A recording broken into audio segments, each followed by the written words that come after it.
Arestado ang isang Bulgarian national sa Quezon City na sangkot di mano sa paghahack ng mga ATM at bank account. Kabilang daw sa mga naging biktima ng suspect ang pinakamayaman pang tao sa mundo na si Bill Gates. May report si Ian Cruz.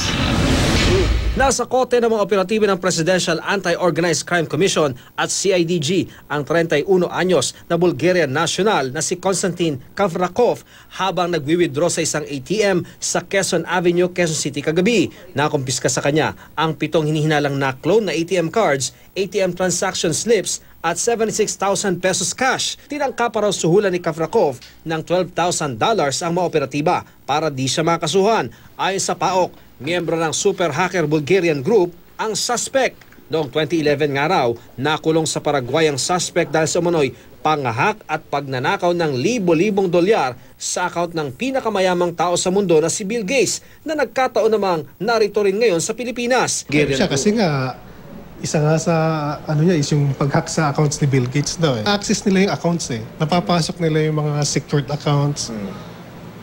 Napapasok. Kaya nagkakaroon sila ng profile kung sino yung pwede nilang kopyahin na accounts, yun ang nakakuha nila. Dito sa Pilipinas, ilang taon na raw nag-ooperate ang grupo ng suspect.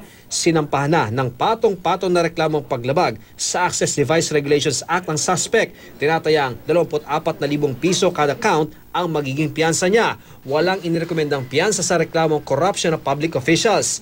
At ubiling magpaunlak ng panayam ang suspect pero hindi raw niya gawain ang bintang sa kanya. Lalong wala raw siyang kinalaman sa pag-hack sa account ni Bill Gates. If you believe something about related about Bill Gates and somebody can hack his account, so you are very stupid asking this question.